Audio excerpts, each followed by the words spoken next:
하나님을 기대하십니까? 기대하십니까? 옆에 분들에게 인사하시겠습니다. 그냥 갈 수 없잖아요. 은혜 받고 가시겠습니다.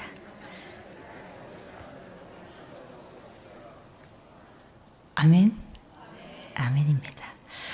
오늘 열왕기상 21장 이 말씀을 보면 전반부에 아합의 탐욕 그리고 이세벨의 교활한 그 계획을 통해서 나봇의 포도원을 탈취한 사건, 그리고 후반부에는 하나님이 엘리야 선지자를 보내서 나봇의 포도원을 탈취한 아합과 이세벨에 대한 하나님의 심판을 예고하고 아합이 잘못을 뉘우칠 때에 아합에게 내리려던 재앙을 돌이키시고 다음 세대로 넘기시겠다고 말씀하시는 내용입니다.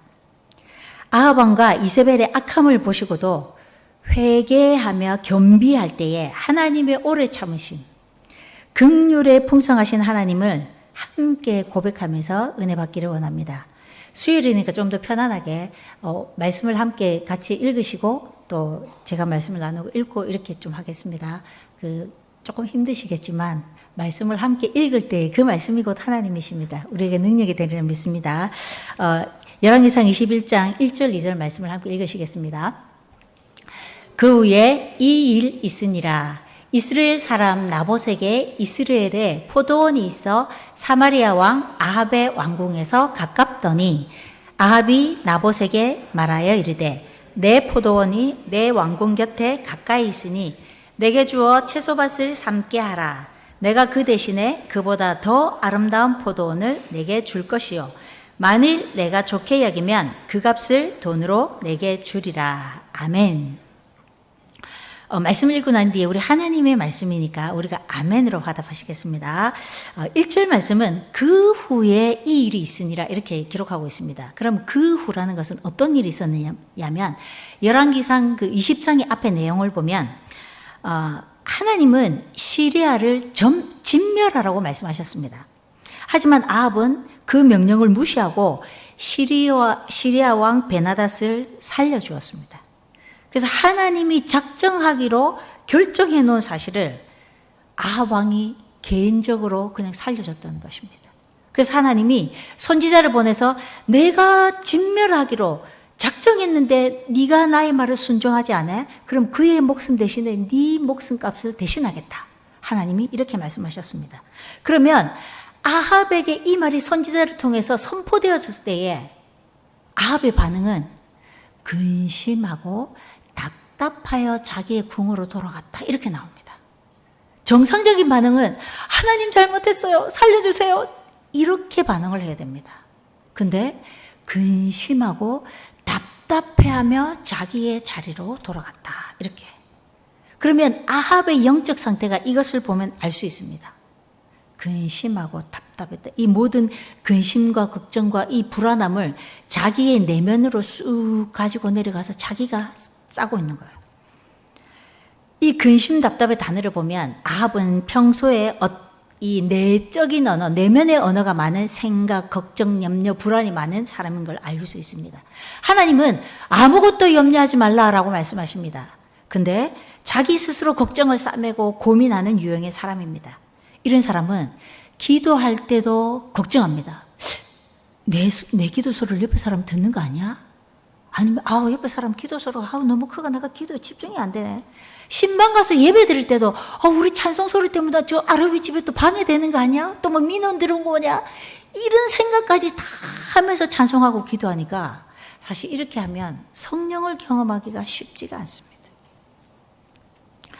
아합은 죽음의 경고를 받고도 이스라엘 궁에서 그 포도원을 바라보면서 저 포도원 좋네, 갖고 싶다, 이 마음을 지금 하나님의 그 심판, 네 목숨 대신 내놔 라고 말을 했음에도 불구하고 그 포도원을 보면서 저거 갖고 싶다, 이 상황이라는 거예요. 아합은 그때 당시에 사마리아도 궁이 하나 있고 이스라엘에도 궁이 하나 있었습니다. 그래서 이스라엘은 지형적으로 사마리아보다 좀 지형이 낮기 때문에 시원했어요. 그러니까 여름 별장으로 이용하는 궁이었습니다. 그래서 성경에는 보면 채소밭이라고 나오는데 원어를 보면 정원, 그러니까 아합은 다른 목적이 있는 거 아시는? 그는 내가 정원을 좀 더 넓히고 내 눈에 보기 좋게 하기 위해서 나는 저게 포도원이 필요하다, 이 말이었습니다. 아합이 포도원을 갖고 싶은 이유는 백성들의 땅을 탈취해서 왕의 사유지를 만들고 또 백성의 그 자영농이 아닌 소작농으로 전락시켜서 자신의 왕권을 강화하고 백성들에 대한 권력을 극대화하기 위한 목적이었습니다. 이것은 하나님의 주권을 무시하고 인간적인 탐욕과 권력을 추구하는 아합 왕의 모습을 보여주는 단적인 예입니다.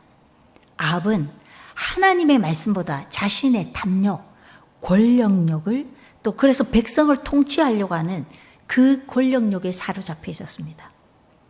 여기서 아합 왕은 강제로 빼앗지 않습니다. 다른 포도밭을 줄게, 아니면 내가 돈으로 계산해 줄게. 되게 합리적이잖아요. 되게 젠틀한 느낌이잖아요. 근데 그럴까요? 아닙니다.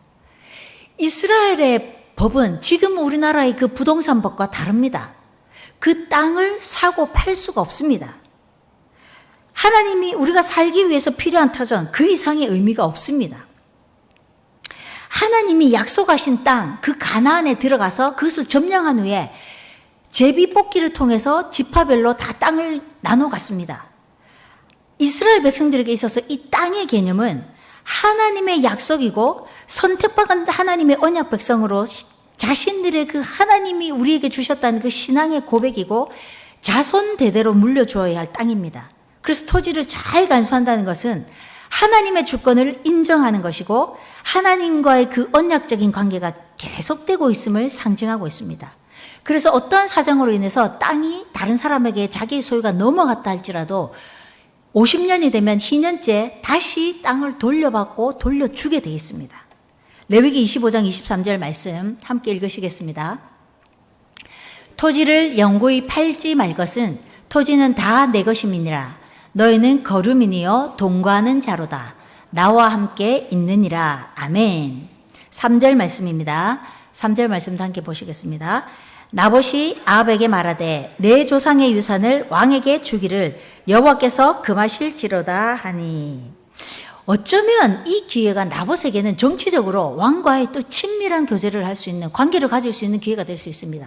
경제적으로도 또 그 돈을 받음으로 아주 경제적으로 이익을 차릴 수 있는 또 그러한 기회가 될 수도 있습니다. 그런데 나봇은 조상의 땅을 파는 것은 하나님이 금하시기 때문이다 라고 단번에 거절을 합니다. 아합은 역사상 가장 악한 왕이며 그 안에 이세벨 역시 하나님이 선지자들을 죽이고 협박하는 악한 여인인 것을 나봇이 몰랐겠습니까? 거절하면 자기는 물론 자기의 그 가문까지 멸망당할 수도 있는 일이었습니다. 하지만 나봇은 정치적이나 경제적인 모든 것을 떠나서 하나님의 말씀이 더 중요했기 때문에 그 모든 것을 거절 아니요 라고 말할 수 있었습니다. 온 이스라엘이 다 우상을 섬기던 이 시대에 하나님의 말씀에 근거하여 왕의 요청을 거절한 나봇은 정말 대단한 믿음의 사람입니다. 4절 말씀입니다. 함께 있습니다. 이스라엘 사람 나봇이 아합에게 대답하여 이르기를 내 조상의 유산을 왕께 줄 수 없다 하므로 아합이 근심하고 답답하여 왕궁으로 돌아와 침상에 누워 얼굴을 돌리고 식사를 아니하니. 아합의 반응은 어떻습니까? 마음이 상해서 근심하고 답답하고 화가 나서 침상으로 돌아 누워갖고 식음을 전폐했다. 단식 투쟁을 했다. 이 말입니다. 누군가가 생각나지 않습니까?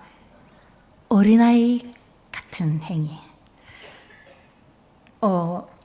우리 몸은 어른이지만 사실은 내면은 어린아이 같은 분들이 있습니다. 부부싸움 했다고 부인이 차려주는 밥을 먹지도 않고 삐껴서 밥을 먹지 않는 남편들도 있습니다.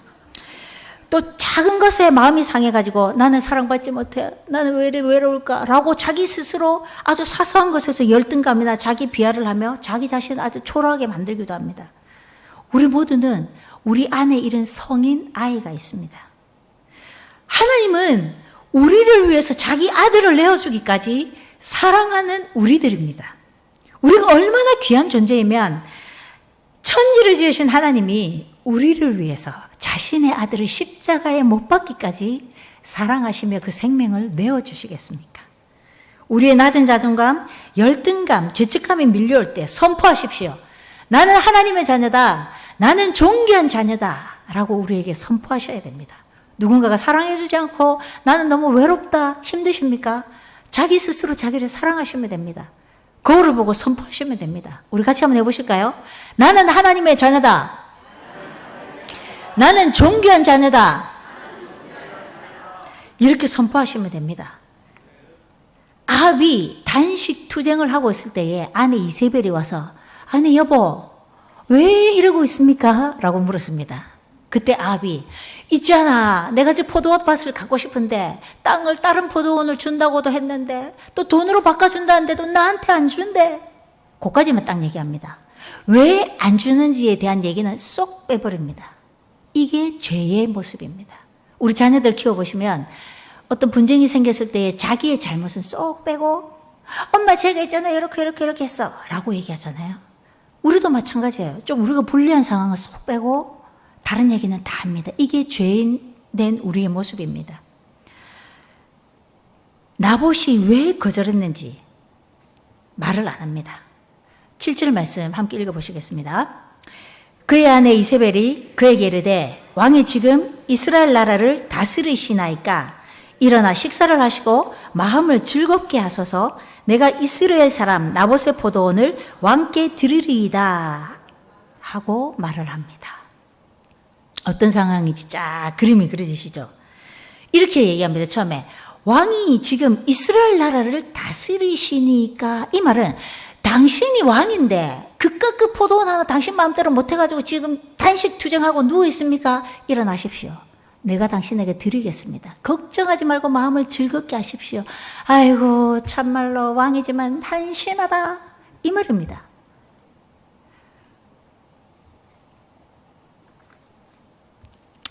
이세벨 왕비는 그럼 이 모습을 딱 보면 이 부부의 삶이 어떤지 아시겠죠?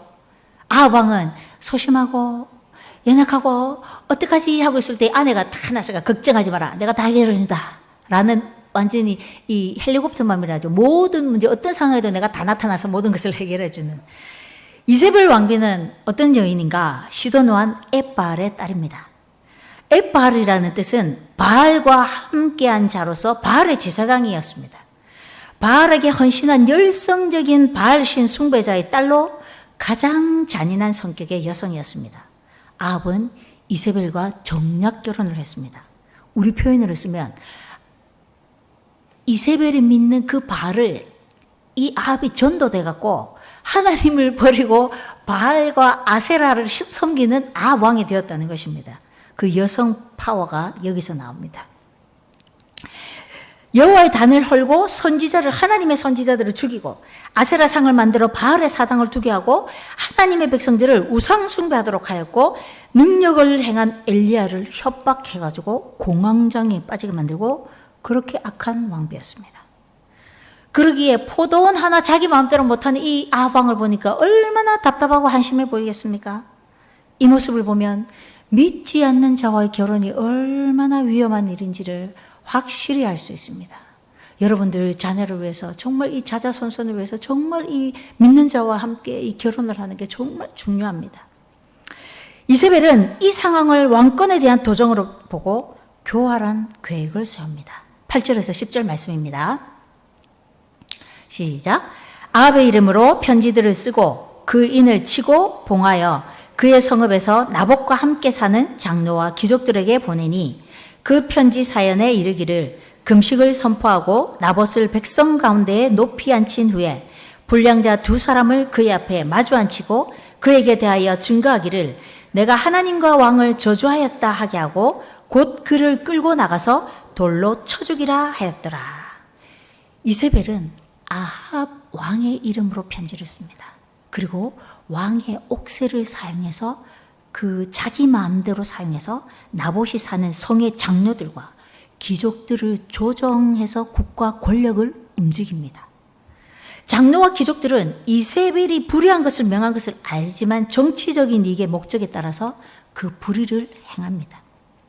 이렇게 얘기합니다. 먼저 성읍의 금식을 선포하고 백성을 모으라고 합니다.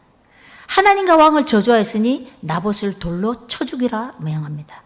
율법에 의하면 나라의 금식을 선포할 때는 어떤 때이냐면 전쟁이 일어났을 때, 아니면 하나님과 사람 앞에 큰 죄를 범했을 때, 하나님과 왕을 저주했을 때에 그 사람을 돌로 쳐 죽이고 그 사람의 모든 재산은 국가에 기속이 됩니다. 지금 이세벨은 율법을 이용해서 나봇을 쳐서 죽입니다. 믿음의 사람 나봇을 죽이기 위해서 하나님과 왕을 저주했다라고 이 나봇을 백성들 앞에 높이 세우고 두 불량자들을 세워서 거짓 정인을 세워서 많은 사람들이 돌로 쳐서 죽이게 합니다. 나봇만 죽이는 것이 아니라 열왕기하 9장 26절 말씀을 보면 그의 아들들까지도 다 죽였다. 왜? 그래야 그 포도원을 차지할 수 있으니까. 이렇게 끔찍한 만행을 저질렀습니다. 여기서 중요한 사실을 하나 볼 수 있습니다. 아합은 하나님을 믿는 사람으로 말씀에 하지 말라는 것은 알았지만 자기의 탐욕과 권력력에 의해서 그것을 계속해서 가지려고 했습니다. 그것은 순종하지 않습니다. 말씀도 듣지 않습니다. 찔림을 받고도 회개하기보다는 화를 내고 끙끙거리고 근심하고 거스리며 이세벨 뒤에 숨어서 죄를 허용하고 실행하도록 합니다. 그럼 이세벨은 하나님을 믿지 않지만 하나님의 말씀인 율법을 이용해서 나봇과 아들들을 죽이는 계략을 꾸미고 실행합니다. 자신의 사악한 계획을 이루기 위해서 말씀을 이용해서 범죄를 저지릅니다. 그래서 9절에 이세벨이 명한 대로 이 모든 정치인들도 알았다는 거예요. 비록 아합 그 옥새로 이 조서로 내렸지만 이세벨이 지금 이것을 우리에게 명령했다라는 걸 알았다는 거예요. 그 이세벨에게 그것을 보고합니다. 12절에 보면 원로들과 장로들이 그래도 그대로 행한다라고 기록하고 있습니다. 12절 말씀은 나봇을 죽이고 난 뒤에 보고하는 상황입니다. 그러면 과거형으로 기록돼야 되거든요. 근데 히브리 원어에 보면 9절 말씀과 12절 말씀이 히브리 원어가 똑같이 나옵니다. 이 말은 무엇을 얘기합니까? 하나님의 말씀은 순종하지 않지만 사단의 말은 온전히 그대로 따른다는 것을 봅니다. 목사님의 말들은 아무리 얘기도 안 듣지만 이간질하는 사람의 그 한마디를 듣고 교회를 옮기고 그냥 마음에 상처받는 사람들이 지금도 우리에게 있지는 않습니까? 우리가 아합이고 우리가 이세벨이지는 않습니까? 하나님의 음성은 거절하고 사탄의 속삭임에는 홀랑 넘어가는 우리의 모습은 아닙니까? 옆 사람에게 이렇게 인사하시겠습니다. 우리는 일하지 말자.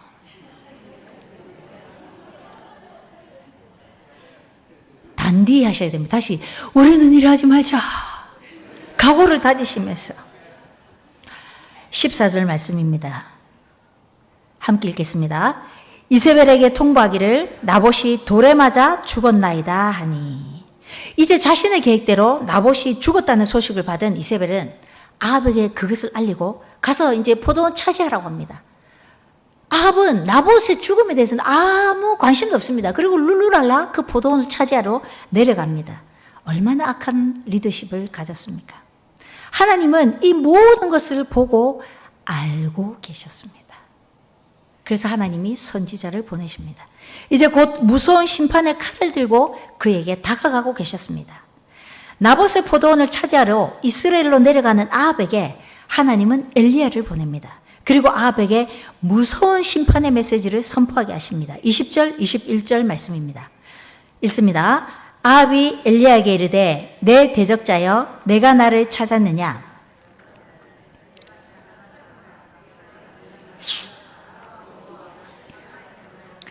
여호와의 말씀이 내가 재앙에 내가 내게 내려 너를 쓸어버리되 내게 속한 남자는 이스라엘 가운데에 매인자나 노인자를 다 멸할 것이요.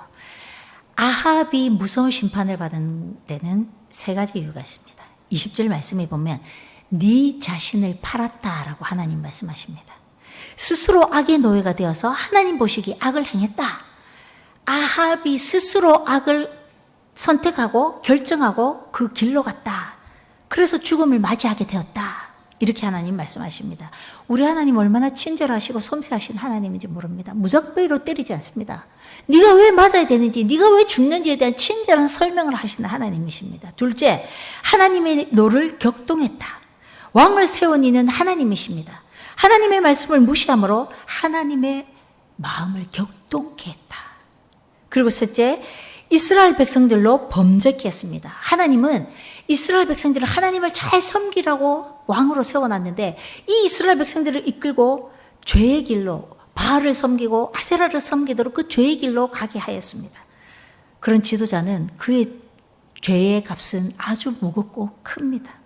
그래서 여러분들이 정말 교회의 리더들을 위해서, 위임 목사님을 위해서, 목회자들을 위해서 정말 많은 기도를 중보를 해주셔야 됩니다. 이 지도가 정말 지도력이 중요합니다. 야고보서 3장 1절에는 이렇게 얘기하고 있습니다. 내 형제들아, 너희는 선생된 우리가 더 큰 심판을 받을 줄을 알고 많이 선생되지 말라. 놀랍게도 이제까지 수많은 경고의 말씀을 듣고도 거역하던 아합이 이 무서운 심판의 선고를 받자 마음을 겸비하고 하나님께 굴복합니다. 27절 말씀입니다.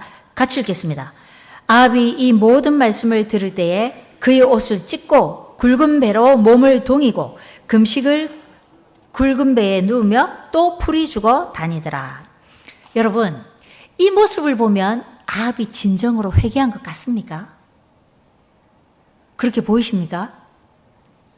우리가 볼 때는 진정으로 회개한 것 같지 않지만 하나님의 말씀에 보면 알 수 있습니다. 29절 말씀입니다. 시작. 아합이 내 앞에서 겸비함을 내가 보느냐? 그가 내 앞에서 겸비함으로 내가 재앙을 저의 시대에는 내리지 아니하고 그 아들의 시대에야 그의 집에 재앙을 내리리라 하셨더라. 우리가 볼 때 아닌 것 같지만 하나님이 보실 때는 한없이 낮추고 회개하는 그 아합의 모습에 하나님은 감동받으셨습니다. 그리고 자비를 베푸시고 그에 대한 심판을 아합 때 내리지 않고 그의 자손의 때에 내리시겠다, 지연하겠다, 그렇게 말씀하십니다. 아합에게 회개는 일시적이긴 했지만 진심으로 회개했습니다. 그러므로 아합에게 선포된 심판은 그의 아들 요람 때에 가서 이루겠다. 아합은 회개의 열매가 없었습니다. 우리가 회개를 한다는 것은 죄의 길을 돌이켜서 하나님께로 다시 가는 것을 말합니다. 다윗도 탐욕에 의해서, 그 욕정에 의해서 여인을 죽였지만, 똑같은 죄를 지었지만 다윗은 하나님 앞에 온전히 회개하고 다시 그 똑같은 죄를 저지르지 않았습니다. 하나님 앞에 부르시는 그날까지. 그래서 노년이 돼서 체온이 떨어질 때 그 여인을, 아비삭을 보내줬을 때에도 그 여인을 품지 않았습니다. 그 죄를 범하지 않았습니다. 그랬던 다윗인데 아합은 22장에 가면 또 죄를 짓습니다. 이런 것이 어찌 아합뿐이겠습니까? 사도 바울도 자신을 죄인 중에 괴수다라고 말하고 있습니다. 우리 모두 같은 죄인입니다. 아합이나 우리나 다 하나님의 용서를 간절히 필요로 하는 죄인입니다. 문제는 과연 우리가 죄에서 돌아섰느냐, 온전하게 하나님께로 가고 있느냐, 이것입니다. 가끔 넘어지기도 합니다. 쓰러지기도 합니다. 하지만 하나님께로 계속 쭉 가는 게 중요합니다. 저는 신앙생활을 해보니까 쭉이 진짜 중요하더라고요. 하다가 넘어지기도 하지만, 또 쓰러지기도 하지만, 또 구덩이에 빠지기도 하지만 다시 일어나 가는 것. 그래서 어떤 분은 작심삼일이 아니라 3일 작심, 이렇게 얘기하시더라고요. 그 말이 맞는 것 같아요. 3일 작심하고 또 실패했으면 그래, 또 다시 3일. 이렇게 해서 매일매일 쓰러진 우리를 이렇게 해서 다시 가면 됩니다. 하나님은 오래 참으시고 사랑으로 우리를 기다리십니다. 우리가 회개하고 돌아오기를 원하십니다. 우리가 자녀들을 양육할 때에 매를 들고 하나, 둘, 셋, 이 하는 거는 왜 그렇습니까? 때리기를 원치 않거든요. 사랑하기 때문에. 하나님의 마음도 똑같습니다. 아합과 이세벨을 멸하시기 원하시면 그냥 한 번에 쓸어버리죠. 근데 하나님은 계속해서 선지자를 보내시고 말씀하시고 또 보내시고 또 보내시고, 왜 그러겠습니까? 하나님은 회개하고 돌아오기를 원하십니다. 하나님은 사랑하시기 때문입니다. 멸망으로 가기를 하나님은 원치 않습니다. 우리가 하나님께 온전히 회개하고 그 하나님의 사랑을 경험하고 하나님의 자녀로 정말 하나님의 그 후사를 믿음으로 누리고 살기를 하나님은 원하십니다. 왜냐하면 하나님은 사랑의 하나님이시기 때문에 우리 모두가 죄 가운데 거하기를 하나님은 원치 아니하시는 하나님이시기 때문에 긍휼에 풍성하시고 자비하시고 은혜롭고 오래 참으시는 하나님이시기 때문입니다. 그러나 하나님의 성품을 알면 그 어떤 죄도 용서되지 못할 죄는 아무것도 없습니다. 우리는 하나님을 기억하고 그 하나님께로 발걸음을 돌이켜서 하나님께로 나아가는 것, 믿음으로 뚜벅뚜벅 하나님께로 걸어가는 것. 그러면 하나님은 우리를 기다리시고 지금도 집 나간 탕자 같은 그 아들을 하루도 외면하지 않으시고 눈물로 기다리시는 그 아버지의 사랑에 그 품에 안길 때에 우리는 그 아버지 안에서 온전한 평안과 기쁨과 그 사랑을 누릴 수 있습니다. 우리 모두는 하나님의 말씀 앞에 우리의 죄를 인정하고 우리 자신을 겸비하고 용서하시고 은혜를 베풀어 심판을 연기해 주시는 그 하나님을 꼭 만나기를 소원합니다. 기도하시겠습니다. 사랑의 하나님, 감사합니다. 우리의 모든 것을 보시고 아시고 계시는 하나님, 끊임없이 넘어지지만 또한 포기하지 않을 것은 지금도 우리의 손을 잡고 계시는 하나님이 계시기에 다시 일어나 주님께로 달려가고자 합니다. 용서하시고 사랑으로 품어주시니 감사합니다. 예수님의 이름으로 기도합니다. 아멘.